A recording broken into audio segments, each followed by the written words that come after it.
Green shirts का सफर खत्म। Sri Lanka Asia cup के फाइनल में पहुंच गया। सुपर 4 मरहले में श्रीलंका ने पाकिस्तान को सनसनीखेज मुकाबले के बाद 2 विकेटों से शिकस्त दे दी।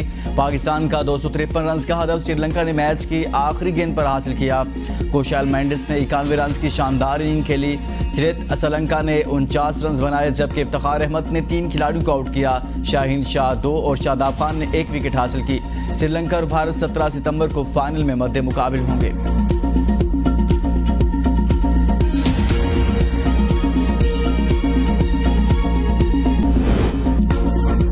कराची में खातून के घर से गला कटी लाश बरामद। पुलिस के मुताबिक वाकया डकैती मज़ाहमत के दौरान पेश आया। वारदात के वक्त खातून घर में अकेली थी। मकतूल की शिनाख्त किश्वर के नाम से हुई है। वाकये की इत्तला मिलते ही पुलिस की भारी नफरी मौका वारदात पर पहुंच गई। जाए वकुआ से तमाम शवाहिद इकट्ठे करके लाश को पोस्टमार्टम के लिए अस्पताल मुंतकिल कर दिया गया।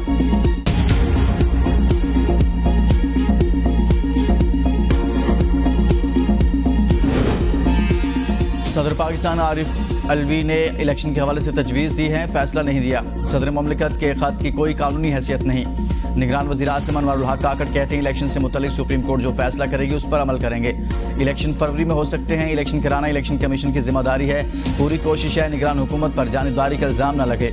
मुझे नहीं मालूम नवाज शरीफ किसी डील के तहत वापस आ रहे हैं। चेयरमैन PTI को कानून के मुताबिक तमाम सहूलतें दस्तयाब हैं। DG ISI की तैनाती बारे हुकूमती फैसला मुल्क के मफाद में होगा।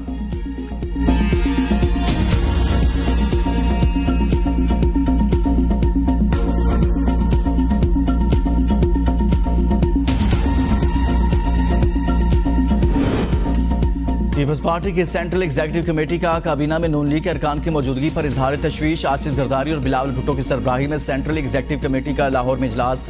मीडिया से गुफ्तगू करते हुए शाजिया मरी और फैसल करीम कुंडी ने कहा इलेक्शन के हवाले से इबहाम पैदा करने की कोशिश की गई। सदर वाज़ेह मौक़िफ़ नहीं देते, विकेट के दोनों तरफ खेलते हैं। दरमियानी रास्ते से कन्फ्यूजन पैदा होती है। तय हुआ था कि इलेक्शन एक ही दिन होंगे, फिर PTI का जिद्दी लीडर अड़ गया। हम जिद नहीं कर रहे, हल्का बंदियां जरूर करें लेकिन इलेक्शन की तारीख तो दें। पीपल्स पार्टी की सेंट्रल एग्जीक्यूटिव कमेटी का इजलास आज दोबारा होगा। इजलास के बाद बिलावल भुट्टो जरदारी प्रेस कॉन्फ्रेंस करेंगे।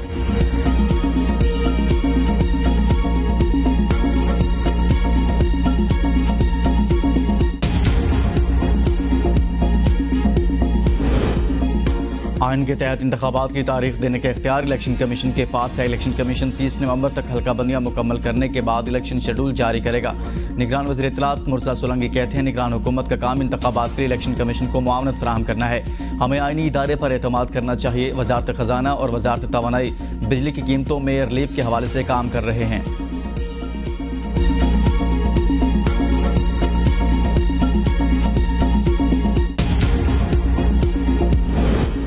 नवाज शरीफ की वापसी बहरानों में घिरे पाकिस्तान के लिए तुलुए सहर है। पाकिस्तान का बेटा फिर कौम को मुश्किलात से निकालने आ रहा है। चीफ ऑर्गेनाइजर नून लीग मरियम नवाज का लाहौर में नून लीग के साबिक अरकान असम्बली और पार्टी टिकट होल्डर्स के मुशावरती इजलास से खिताब कहा मुल्क को इंतकाम नहीं बल्कि इत्तेहाद, अमन, मुआशी तरक्की और महंगाई से निजात का एजेंडा चाहिए। अवाम नवाज शरीफ को 2/3 से ज़्यादा मैंडेट दें। वादा है मुआशी बदहाली, महंगाई, बेरोजगारी के अंधेरे खत्म कर देंगे। शुरका का नवाज शरीफ की वतन वापसी की तारीख के ऐलान का खैर मकदम। भरपूर इस्तकबाल के आज़म का यादा।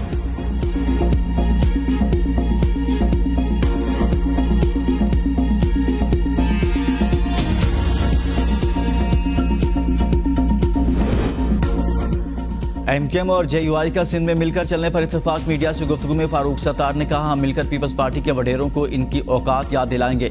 अब सिंध काट नहीं चलने देंगे। देही सिंध में स्टेट पावर JUI के पास है, पीपल्स पार्टी के पास नहीं। पीपल्स पार्टी ने कराची, लाड़काना समेत सिंध को कुछ नहीं दिया। JUI फेक के रहनुमा मौलाना राशिद महमूद सोमरू का सिंध में ईमानदार अफसरान की तैनाती का मुतालबा। कहा इलेक्शन कमीशन तबादलों, तकर्रियों और हल्का बंदियों पर GDA, MKM और हमारे तहफ़्फ़ुज़ात दूर करे। तहफ़्फ़ुज़ात दूर ना हुए तो मिलकर आइंदा का लाहे अमल तय करेंगे।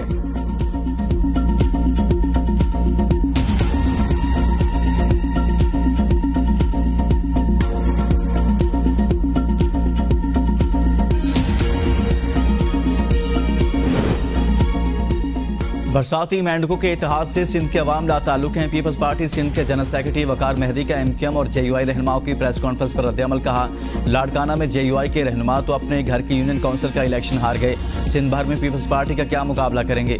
पीपल्स पार्टी की सूबाई हुकूमत ने सिंध बिलखसूस कराची से दहशतगर्दी का खात्मा किया। एमक्यूएम को कराची से दहशतगर्दी और टारगेट किलिंग खत्म होने का गम है। मुखालिफिन आम इंतखाबात में अपनी जमानत बचाने की फिक्र करें।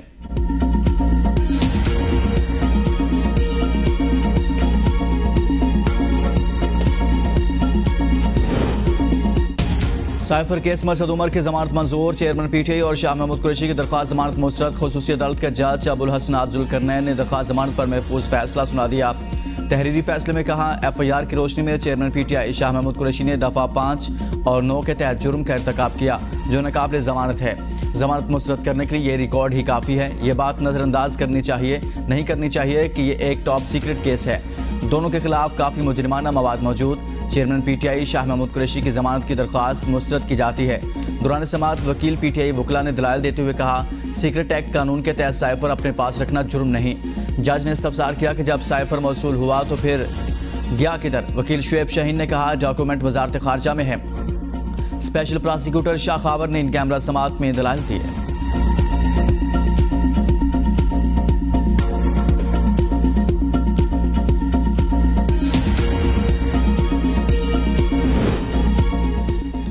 पीटीआई का हिस्सा न होता तो आज मुझ पर इतने केसेस ना बन रहे होते। असद उमर की सहाफियों से गुफ्तगू सवाल के जवाब में कहा, सवाल ही पैदा नहीं होता।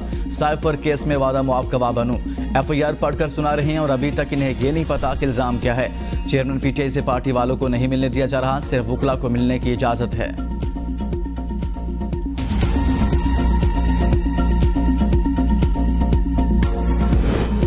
पीटीआई वकला का फैसला इस्लामाबाद हाईकोर्ट में चैलेंज करने के ऐलान। जुडिशल कम्प्लेक्स के बाहर मीडिया से गुफ्तगू में बैरिस्टर गौहर ने कहा, साइफर केस में चेयरमैन पीटीआई को जेल में रखना शर्मनाक है। होना तो ये चाहिए था कि डोनाल्ड लू को तलब किया जाता। उम्मीद है इस्लामाबाद हाईकोर्ट से इंसाफ मिल जाएगा।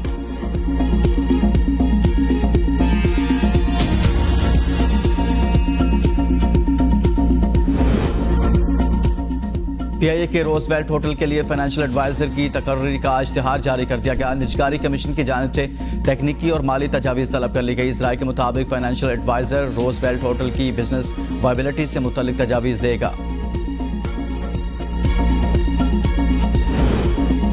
अगले 2 माह के लिए शरह सूद 22% बरकरार। स्टेट बैंक ने मॉनेटरी पॉलिसी का ऐलान कर दिया।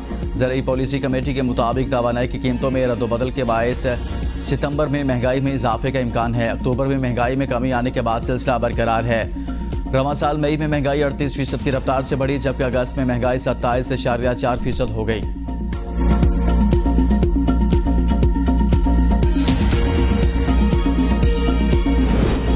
मुल्क की ज़र मुबादला ज़खायर में 4 करोड़ 72 लाख डॉलर की कमी। स्टेट बैंक ने 8 सितंबर तक खत्म होने वाले हफ्ते के अदाद-ओ-शुमार जारी कर दिए।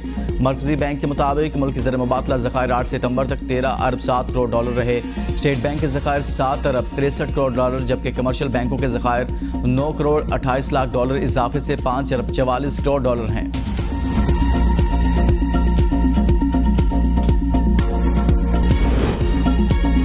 चीन काबीना का कच्चे में पुलिस और रेंजर्स का आर्मी के साथ मिलकर ऑपरेशन का फैसला। मखमियों को बासियाब कच्चे में इंटरनेट की सहूलत खत्म की जाए।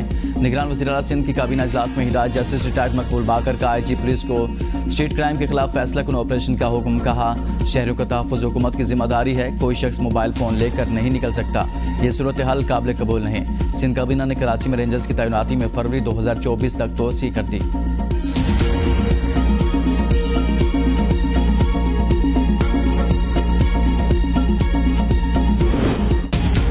सुप्रीम कोर्ट ने पीटीआई की 90 रोज़ में इंतखाबात की आईनी दरख्वास्त वापस करते रजिस्ट्रार ऑफिस के मुताबिक दरख्वास्त गुजार ने किसी मुतलका फोरम से रजू नहीं किया। यह भी नहीं बताया गया कि कौन सा बुनियादी हक मुतासिर हुआ।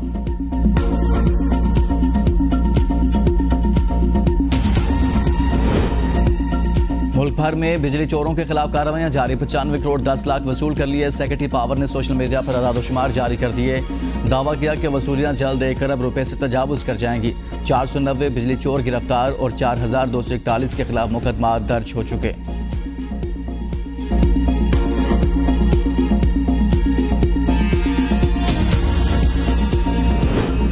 शुगर माफिया के खिलाफ कार्रवाइयां। खैबर पख्तूनख्वा में एक हफ्ते में चीनी के 80,128 थैले बरामद। मजमूई तौर पर 8,445 मैट्रिक टन जखीरा शुदा चीनी बरामद करके मुलजिमान को 95,000 रुपये जुर्माना किया गया। डीआई खान से 5,400 मैट्रिक टन, सवाद 700, मालाकंड 1,650, दीर लॉयर से 1,047 मैट्रिक टन चीनी बरामद। ज्यादा कीमत पर चीनी फरोख्त करने वाले 31 डीलर्स गिरफ्तार।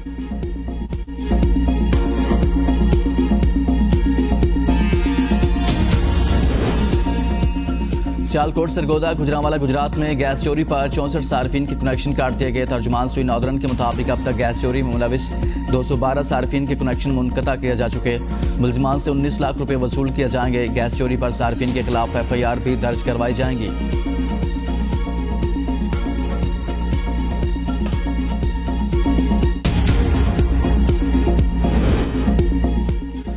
पेट्रोलियम मसनूआत और बिजली बिलों में इजाफे के खिलाफ मुख्तलिफ शहरों में वकला की जुज़वी हड़ताल। लाहौर और मुल्तान बार का 90 दिन के अंदर इलेक्शन कराने का मुतालिबा। लाहौर हाई कोर्ट से GPO चौक तक रैली निकाली। पेट्रोलियम मसनूआत और बिजली के बिलों की हालिया कीमतों में कमी का भी मुतालिबा। पेशावर के वकला ने एहतजाजी कैंप लगा दिया।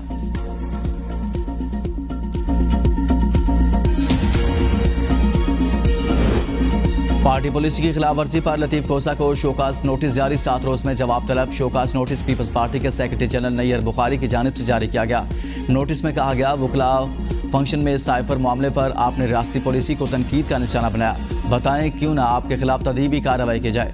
जवाब न देने की सूरत में आपकी पार्टी रुकनियत खत्म कर दी जाएगी।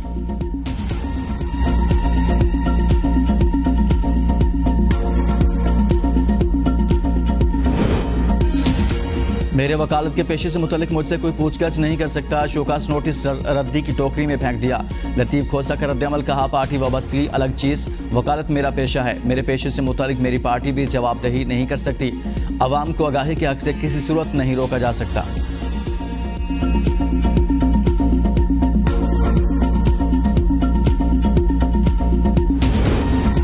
और ज़िमनी इंतखाबात केस। PTI उम्मीदवार की दरख्वास्त पर 20 सितंबर को समाअत होगी। Chief election commissioner Gilgit Baltistan ने फ्री कैन की पेशी के बाद समाअत की तारीख दी। मुस्लिम लीग नून और PTI के उम्मीदवारों के वकला पेश। रिटर्निंग ऑफिसर अस्तौर की तरफ से जारी फॉर्म 47 में PTI उम्मीदवार खुर्शीद खान की बरतरी थी।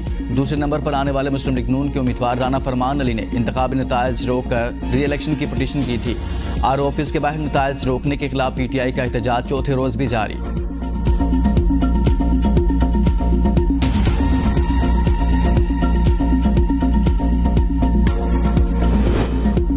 इदारों के खिलाफ तकरीर और जलाओ घिराव के केस में यास्मीन राशिद को जुडिशल रिमांड पर जेल भेज दिया गया। अदालत ने कैंसर के टेस्ट सर्विसेज अस्पताल से कराने की भी इजाजत दे दी। उमर सरफराज चीमा के इलाज की दरख्वास्त भी मंजूर। 9 मई के 54 रूपोश मुलजिमान को इश्तिहारी करार देने की कार्रवाई भी शुरू।